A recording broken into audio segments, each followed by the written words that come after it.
Macedonians, seen as barbarians to Greeks, Greek dialect, farmers and shepherds, large plains and mountains. Good. So you can see here's Macedonia in red, just north of Greece.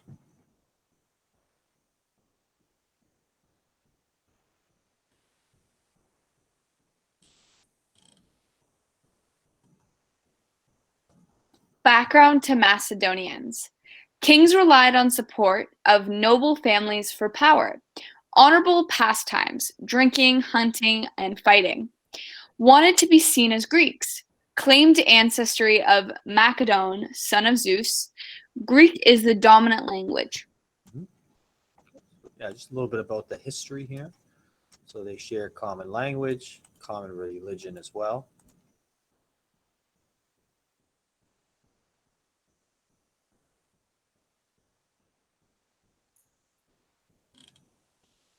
Philip. Philip of Macedon. King Philip's brother killed in battle. Philip took the throne as regent for a young nephew. Yep.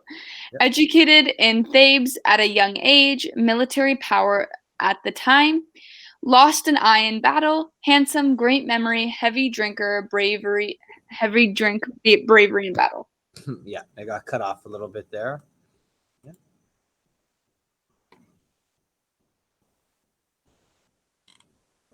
More about Philip. Philip of Macedon, 356 BCE.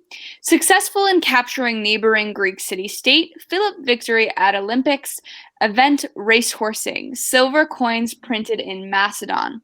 Reasons for Philip's rise, military innovation, access to new sources of precious metals, gold, and silver. And that's him on a coin right there. So now we're roughly 356. So if you remember, the Peloponnesian War ended 404 BC. Okay, so we're about 50 years later. Remember, Athens and Sparta are both significantly weakened at this point, which really opened the door for Philip and the Macedonians.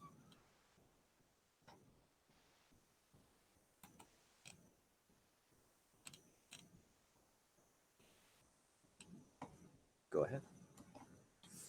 Philip introduces new military tactics, phalanx infantry with 14 feet spears, cavalry strike force, unified and highly flexible, rectangular mass military formation, composed of heavy infantry with spikes and spears. Good. So phalanx infantry with 14 spears, 14 feet spears. Okay, you have the cavalry strike force. So this is very similar to the Greek phalanx, but much more improved. Much more improved. Much quicker. Okay, quicker on the wings. More men, bigger spears. So it's improved military tactics. So if we take a look here, so if this was the Macedonian battle formation under Philip and Alexander, here's the phalanx right in the center. You would have cavalry, light, so quick moving cavalry on the wings. The wings would be the sides here. So it'd be light and then heavy cavalry as you get closer to the middle. Okay. You want to attack hard in the middle and then have your infantry kind of clean up on the sides, on the wings. So this is how it looked like when they would enter battle under Philip and Alexander.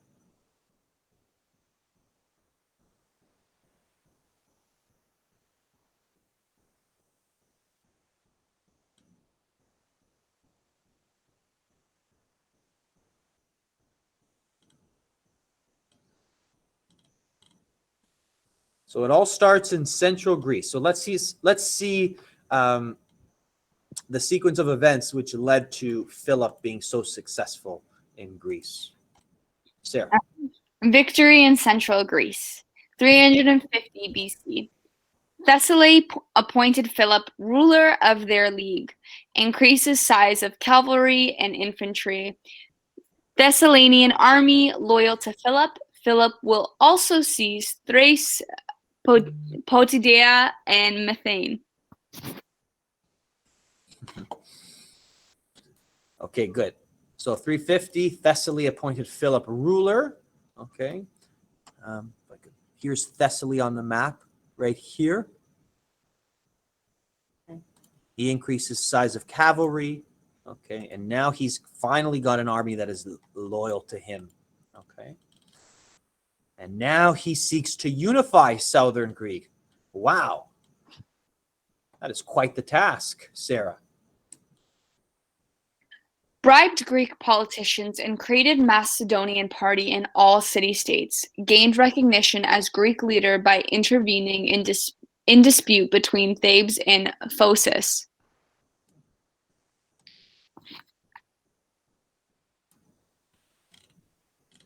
Alliance, Sarah. Athens and Thebes headed coalition of southern Greek city-states to expel Philip from Greece. Mm-hmm. Now you're starting to get more alliances. Okay, that's going against Philip and Macedonia. Here's one, Athens and Thebes in southern Greece. Finally, we have our first major battle in 338 BC. Sarah. Philip defeats southern Greek coalition, city-states forced to join alliance, signaled the end of independent Greek states. Good. So this is a very important battle here in 338. Okay. Philip defeats the southern Greeks. Okay, and now the city-states are forced to join.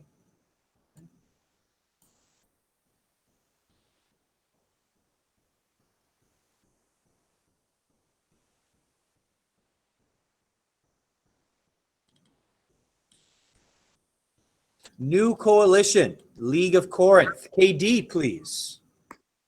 Okay, so the new coalition, League of Corinth. Philip creates and leads League of Corinth to facilitate the use of Greek armies for his attack on Persia.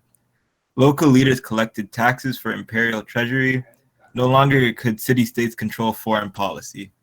Good. So once he defeats Athens and Thebes, he's able to create this new coalition, League of Corinth. Once he does that, he's now able to focus his attention on what he wants, and that is to defeat Persia. To once and for all, defeat Persia and head east. Okay, head east. So that is done by the League of Corinth. Okay. No longer could city-states control their own foreign policy. Okay, it is now directed by Philip and the League. Continue. New military organization. 3,000 royal shield bearers, infantry and cavalry, more military manpower, cavalry enlarged, war captives brought back to Macedonia as slaves, new resources and surplus of metals. Philip assassinated by one of his own bodyguards in 336 BC. Good. So we have this new term here, royal shield bearers, okay, under Philip. Okay, infantry and cavalry, more military manpower. Okay, but in 336, yes, Philip is assassinated. Okay, it's believed by one of his own people, one of his own bodyguards. More on that later.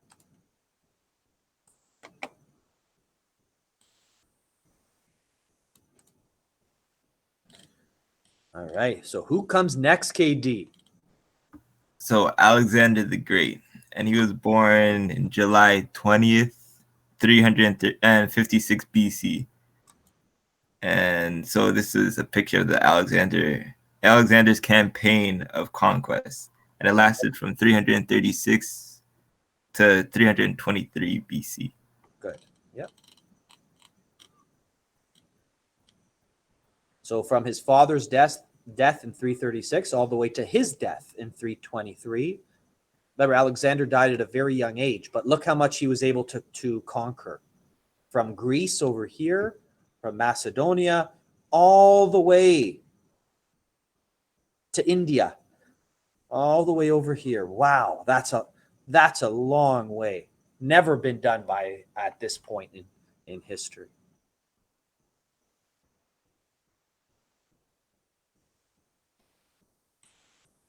Let's learn about him. Alexander the Great. Alexander the Great. Greek education tutored by Aristotle, Alexander proclaimed himself son of Zeus, modeled himself after Achilles, wants to continue Philip's plans to fight Persia, and he became leader at 20 years of age after Philip's death. Then Thebes will rise in revolt against Alex, massacre of Theban population. Athens and Sparta cave. Greece belongs to Alexander now. Yeah, so just in short, there were a lot of revolts against him. One of the more popular ones would have been in Thebes, okay, but that was squashed and there was a massacre here because of that revolt. Okay, because of that, the other major city-states eventually cave, and Greece would now be under Alexander's control. Okay. So he takes power at 20. Once his father passes away or dies, is murdered, he becomes leader at 20. And he models himself after who? Achilles, right, from the Trojan War. And his strengths, please. And then Alexander's strength. So he was a great besieger, never lost a battle, led from front in battle, took huge risks, and convinced Greeks to avenge Persians' aggression.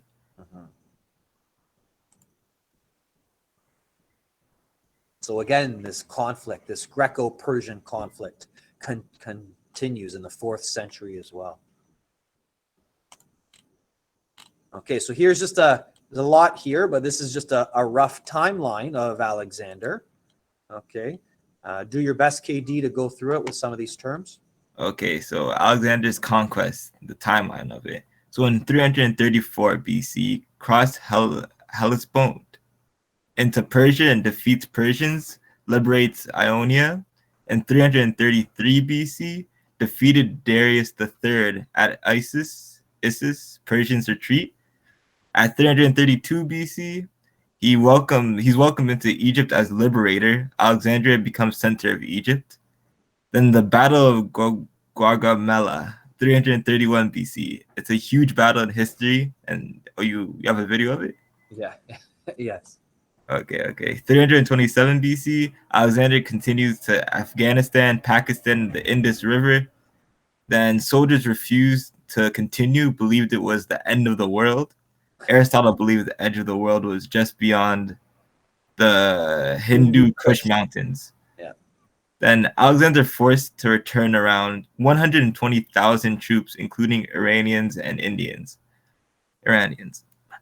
So then Alexander died of fever in Babylon at age 33 in 323 BC, and he's buried in Alexandria, which is in Egypt. Good. So here we have some very important battles, especially the Battle of Gaugamela here in 331. Okay, that was a really deciding point in which he was able to move east to Afghanistan, Pakistan, India, right? And it's funny, Aristotle believed the edge of the world was just beyond around the Himalayas or the Hindu Kush Mountains, right? They thought that was it. That was the end of the world. They had gone as far as they could, right? Oh, wait, so didn't they know about like China and stuff?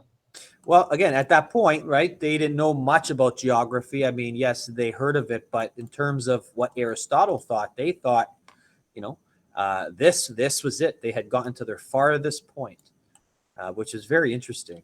Oh, because I thought they had like trades and stuff.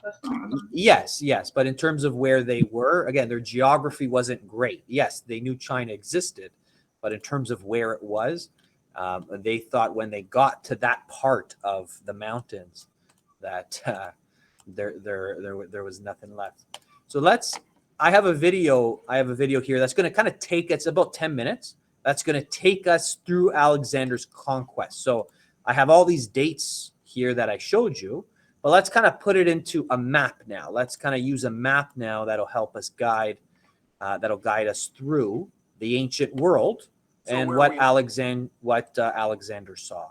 Okay.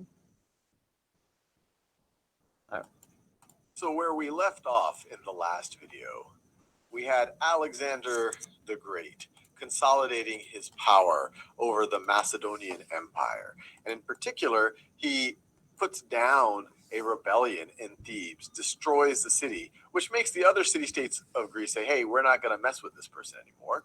And then Alexander says, I am now going to conquer Asia. I'm now going to conquer the Persian Empire, do what my father wanted to do before he died. And so he puts one of his father's generals, now one of his generals, in charge of Greece, Antipater. Antipater declares him regent and then leads troops off to what many people say is half the greatest, or many historians call the greatest adventure of all time, his attempt to conquer the Persian Empire and become the king of Asia. So the year is 334 BCE. And the first major battle that Alexander and his army encounters is at the Granicus River here in modern-day Turkey.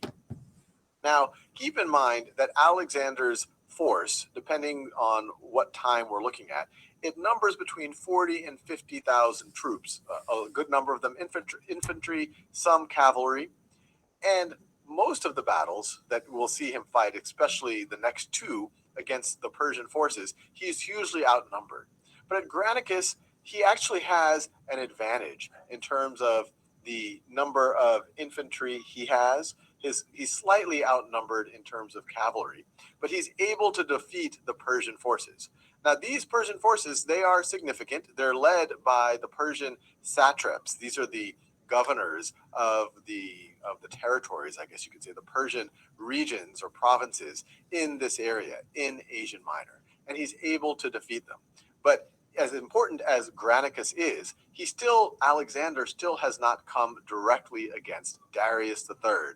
Darius III is the Shah, the king of kings, the king of Persia. And not to confuse Darius III with the Darius who 150 years before this attacked Greece. So now you have Alexander, his first decisive victory against the Persians. He makes his way down the Anatolian coast, in his mind liberating many of these cities that used to be Greek cities. Now, if we zoom in a little bit, you can see the way this map is set up.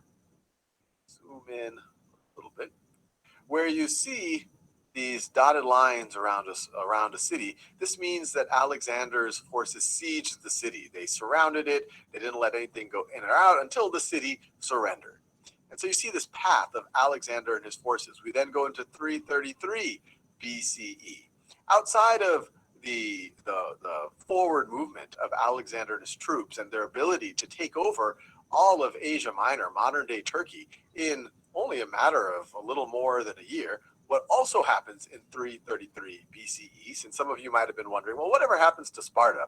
Philip of Macedon never took over Sparta. Do they stay independent forever? And the simple answer is no. In 333 BCE, Antipater defeats the Spartans at the Battle of Megalopolis and forces them into what we now call the League of Corinth. So let's keep now going back to where Alexander is. So Antipater clearly was competent at maintaining power in Greece. And the next major battle that Alexander and his troops face is at Issus. And what makes Issus significant is that they are hugely outnumbered. Historians disagree by how much they're outnumbered. Remember, we said Alexander's forces were around 40 or 50,000, while the Persians at Issus, depending on which account you look at, were at least 150,000, probably over 100,000. More ancient accounts talk about many hundreds of thousands, or even 1 million troops. What also made Issus significant is this is the first time that Darius III, the Shah, the king of Persia, directly confronts Alexander. Well, Alexander once again is able to, or at least here, is able to overcome unlikely odds and defeat the Persian army, sending Darius into retreat. And he retreats so fast, he even leaves an encampment where his mother, his wife, and his 2 daughters are there. And Alexander then takes them captive, but treats them very nicely, and then eventually marries one of the daughters. So after that defeat, Darius is on the retreat, And Alexander, or after that defeat for Darius, this victory for Alexander, Alexander then goes on into the Levant, modern day Syria and Lebanon and Israel and Palestine. And you can see he takes siege of the cities of Tyre and Gaza. But by the time he gets through that, it's now 332, and he makes his way into Egypt, and he's relatively unopposed. The satraps in Egypt to say, okay, you know what? We recognize you. They treat him as a liberator. And he even takes a pretty large detour to go to the oracle for the god Ammon, and there he is reassured that he is a son of Ammon. And he already is told by his mother, Olympias, that he is the son of Zeus. And so many people call Alexander, or he calls himself now, Alexander Zeus Ammon, the son of Zeus Ammon. So once again, he's trying to really make himself, or maybe he believes himself, that he is half God, that he is a demigod. But then he continues on with this, I guess you could say, grand adventure. And I don't want to romanticize it too much, because even though he is in some way conquering and or unifying these large areas, there's also a lot of bloodshed, a lot of civilians dying. This is a very ugly thing that only looks romantic from maybe a distance of many thousands of years. But when you think about it, it would not have been very pleasant to have lived in any of these cities that Alexander and his troops are going through. But then he leaves Egypt, and the whole time after the defeat of Isis, Darius keeps sending him entreaties to say, hey, maybe we can work this thing out. Maybe you can just stop to the west of the Euphrates. I'll give you this or that. But Alexander keeps saying, nope, not for me. I want to be the king of Asia. There's only one king of Asia. And so they eventually meet again at Gaugamela.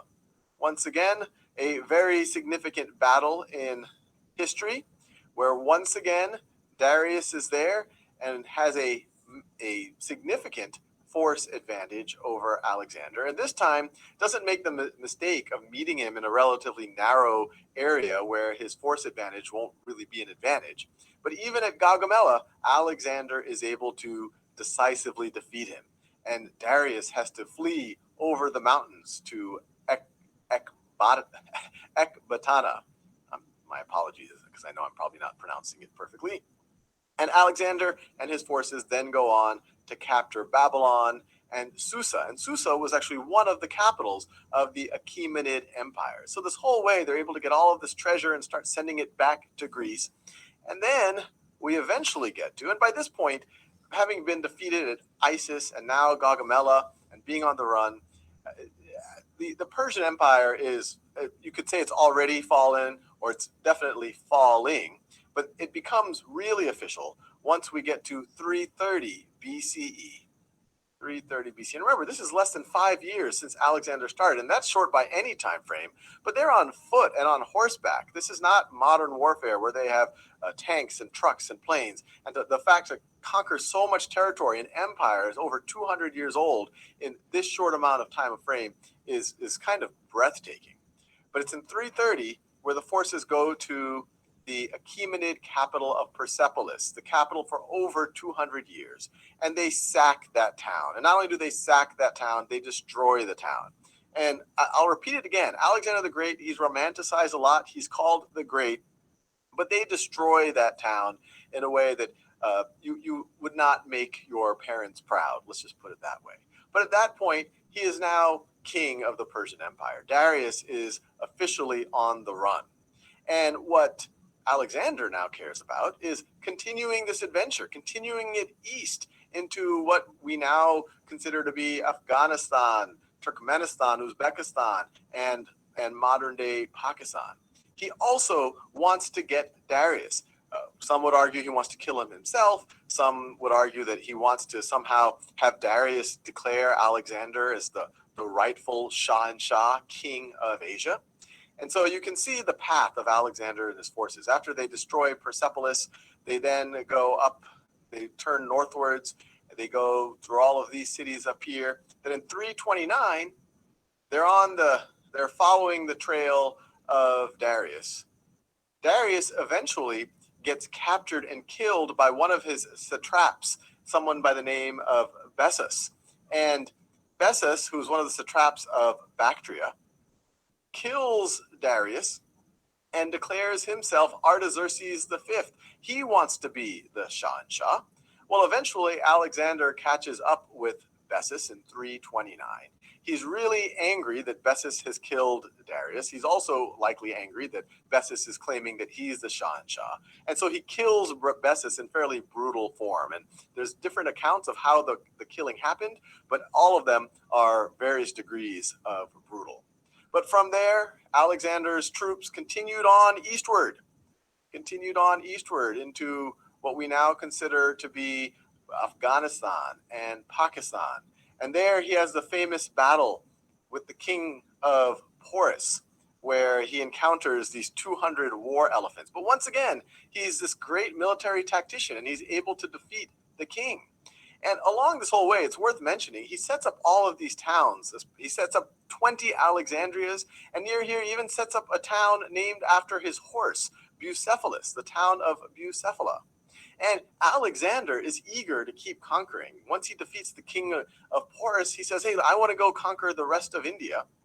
But his troops are far from home, and they're tired, and they're spread thin, and they're getting sick. They're not so interested in that. So eventually, Alexander says, all right, I'm with y'all.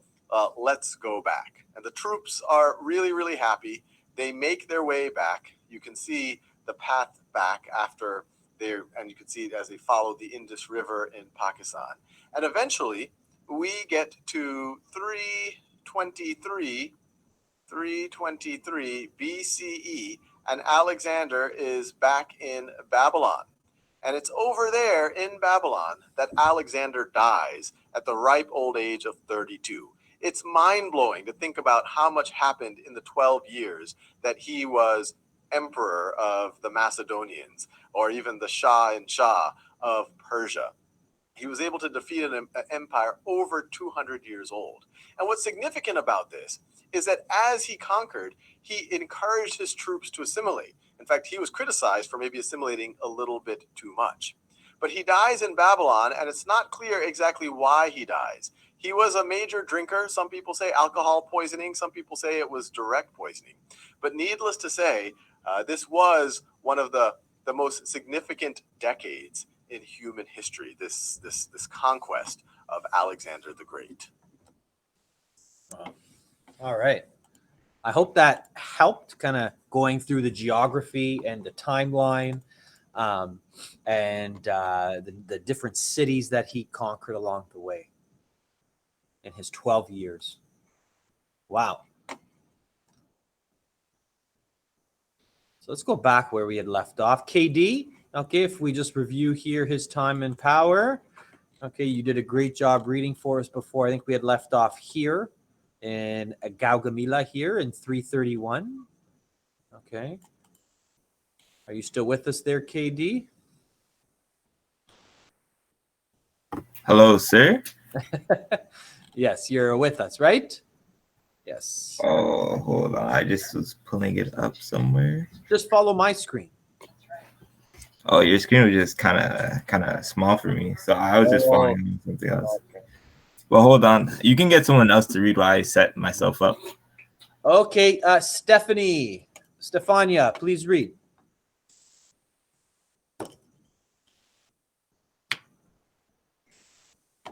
Battle of Guatemala. Yeah. Mala? Gaugamela. Alex defeated Persian king's main army, Darius III.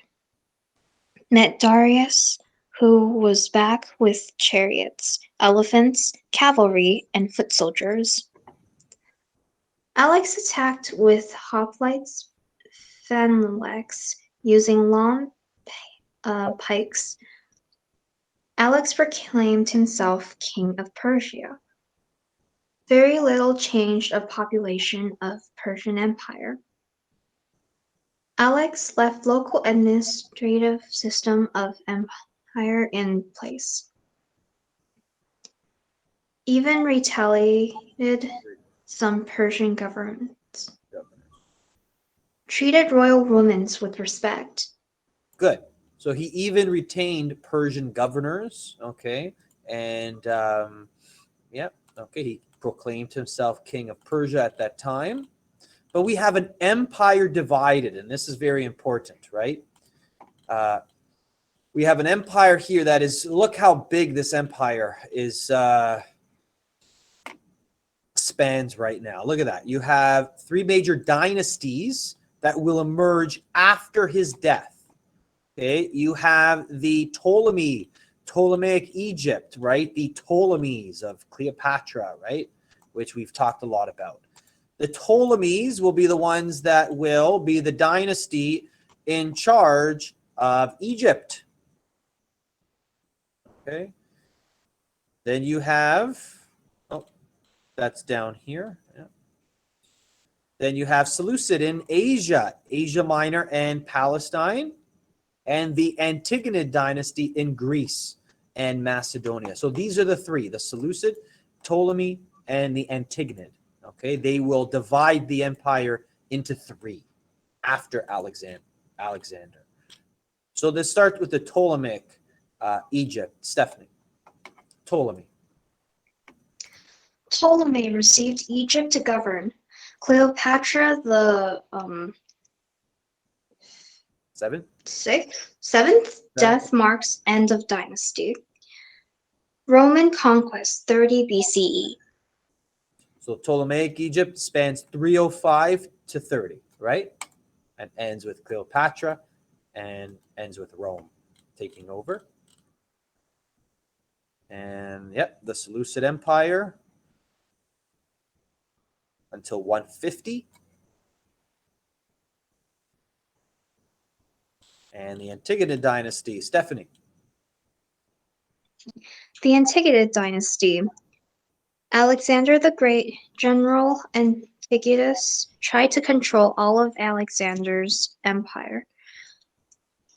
Defeat and death at Battle of Ipsus, 301 BCE. Thank you.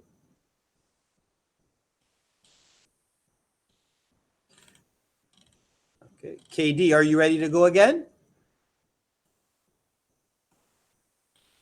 Yes, sir. Whoa, where are we at?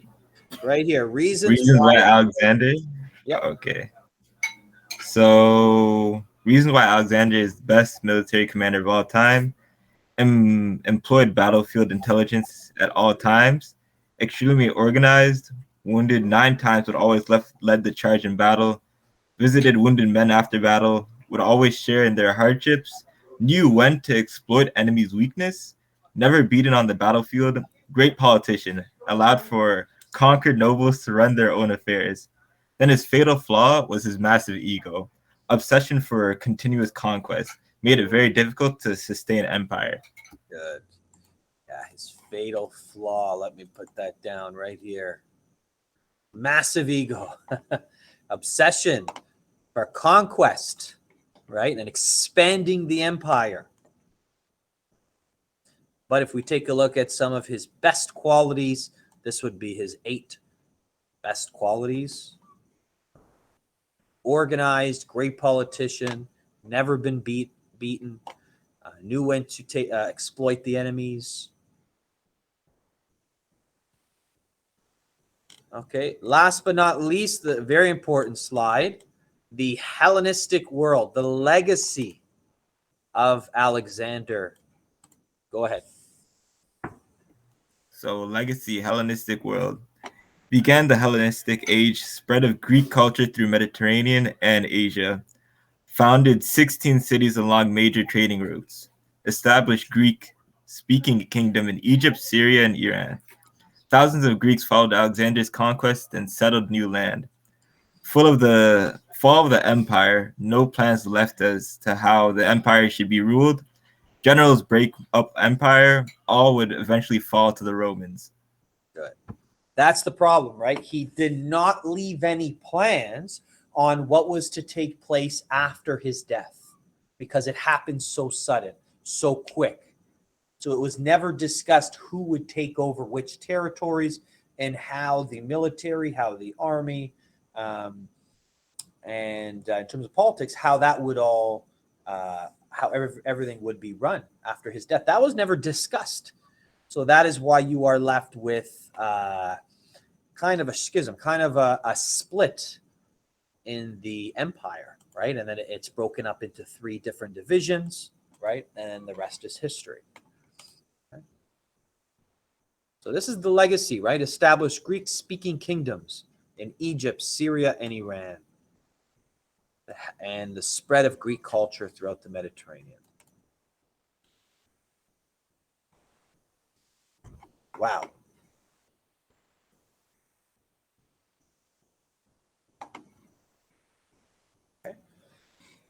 Okay. So what I want you to do right now, do you see this map right here, the very last item?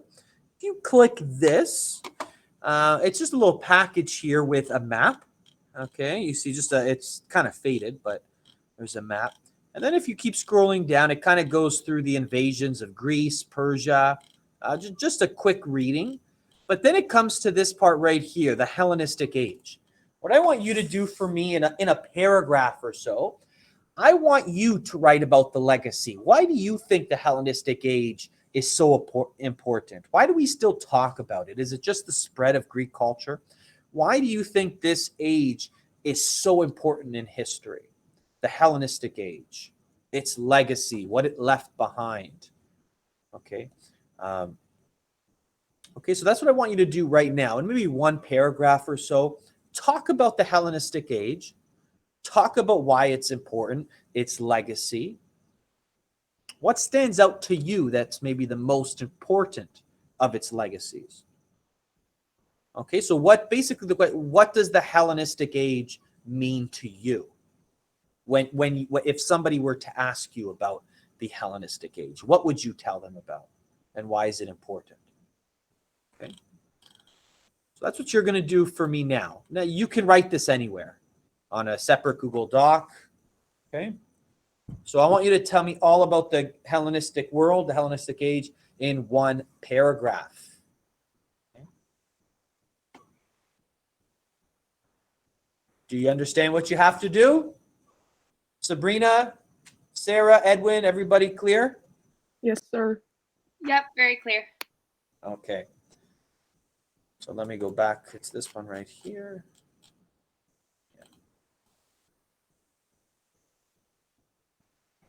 I haven't posted the item for this yet, but you are eventually going to have to send this to me. So get started now. Okay.